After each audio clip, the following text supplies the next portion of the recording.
Ever since Elon Musk founded SpaceX, he's only had one mission. That is to start a colony on Mars. And for years now, he's been working towards that goal. He's even started the development of the Starship, a rocket that's said to be powerful enough to take people to Mars and come back for more on Earth. In addition, this rocket is also said to be fully reusable. As the development continues, Elon Musk has been talking about his lifelong mission. His main plan is to start a colony of about 1 million people on Mars by the year 2050. And so far, we can say that he is close to starting transportation of people and cargo. But now, his plan is facing one major problem: a population decrease. Hello guys, and welcome back to Tech Elon Musk, where we discuss Elon Musk news, Tesla news, SpaceX news, and much more news about Elon Musk. In today's video, we're going to have a look at Elon Musk's claim that there are not enough people on Earth. Don't forget to hit that thumbs up and subscribe to our channel to never miss out on new videos. So, why would Elon Musk say this? Let's find out. Elon Musk has been working towards getting people to Mars for years now. He's worked towards transporting people to Mars, and now, with the development of the Starship, which is the most powerful rocket to ever be built, he's now a step closer to starting launches to Mars. And for all those years that he's been working towards that, he's always been very optimistic. At first, very few people supported him, saying that he's just saying things that are impossible. But now, just look at how many followers he has. He has supporters all over the world, and they're in the millions. However, in a recent tweet on January 18th, 2022, he claimed that we should be more worried about population collapse. This was then followed by a second tweet that said, if there aren't enough people for Earth, then there definitely won't be enough for Mars. This clearly shows that Musk is worried about whether or not there will get enough people to start his colony on Mars. He's been working on it for years, and it would be a great disappointment if the whole mission failed because of this. In the same thread where Musk said this, he also attacked the United Nations, which had said that the population would be up by 2 billion by 2050 and up to 11 billion by 2100. His tweet said, UN projections are utter nonsense. Just multiply last year's births by life expectancy. Given downward trend in birth rate, that is the best case unless reversed. So, what does this mean for the mission to colonize Mars? The BBC published a report in 2020 regarding the fertility rate. According to that report, the fertility rate, or in other words, the average number of births per woman, has seen a drop to 2.4 in 2017 from 4.7 in 1950. According to the research from the University of Washington's Institute for Health Metrics and Evaluation, this number is expected to fall below 1.7 by the end of the century. It's said that by 2030, almost every country will have seen its population shrink.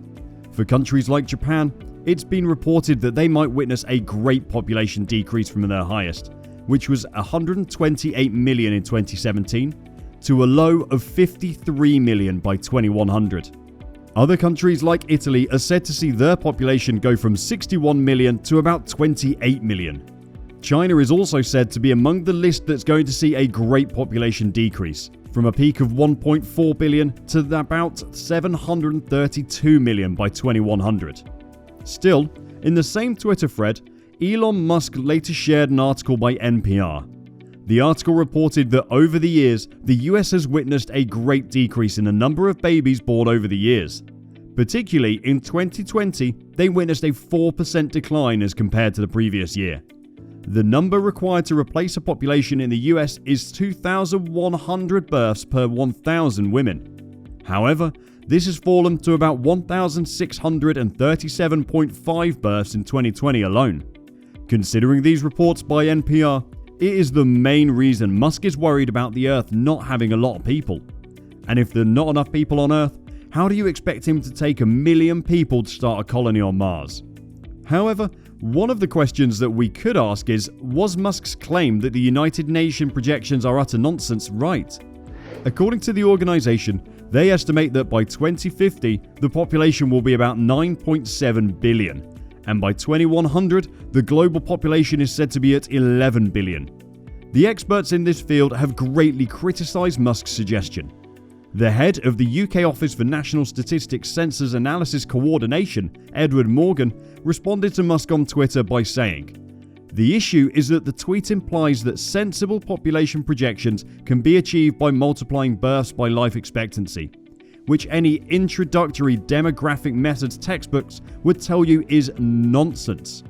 But one great issue with Musk's approach to this is that it does not really cater to how these figures will change in the future.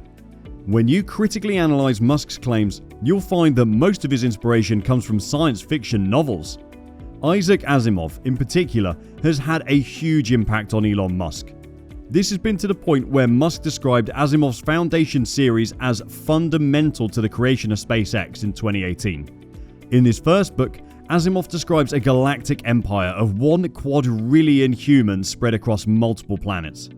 The book also describes how the capital planet, Trantor, has reached the maximum number of people it can handle. It was all a single city, which was about 75 million square miles of surface. At the time, Asimov foresaw that in 2014 there would be a massive inequality, spurred by a race for more resources for a select few. This was according to his vision in 1964. He wrote, "Although technology will still keep up with the population through 2014, it will only be through a supreme effort and with but partial success." However, in November 2021, Harvard professor Jill Lepore made an argument that Musk and other people who read science fiction books just do so for the gadgets. They never really understand the nature of these fictional words. For centuries now, there's been a debate regarding population growth. However, it was quite clear that Asimov would 100% agree with Musk's conclusions. Another thing that's greatly contributed to the population decrease is the COVID-19 pandemic. Initially, people thought that with the pandemic, more and more babies would be born. However, this was not the case.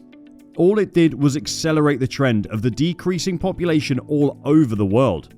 However, as the BBC had given a report in 2020 claiming that there would be a spectacular decrease in the number of babies born all over the world, Musk believes that this is the greatest threat to humanity is facing in the 21st century. During the Wall Street Journal's CEO Council in 2021, he said, "I think one of the biggest risks to civilization is the low birth rate and the rapidly declining birth rate." And yet, so many people, including smart people, think that there are too many people in the world and think that the population is growing out of control. During the event, Musk pleaded with the people, "Please look at the numbers. If people don't have more children, civilization is going to crumble. Mark my words." And for sure, if you look at the numbers, they are worrying. This is because, with the pandemic killing hundreds of thousands of people, the United States population only grew by 0.1%. This means that the US population has only increased by 392,665 people. And what's even more worrying is that these figures are from July 2020 to July 2021, exactly 1 year. This only brought the total number of people to about 331.8 million, referring to the population estimates released by the US Census Bureau. This is the first time that the United States population has grown by less than 1 million people since 1937. But does this mean that Musk's mission to start a colony on Mars has to be put on hold? Or does it mean that the whole solution to the survival of our species, in the long run, may never be fulfilled? Let us know what you think in the comment sections down below. Also, don't forget to leave a like and subscribe to our channel to never miss out on updates about Elon Musk. Thank you for watching and see you next time.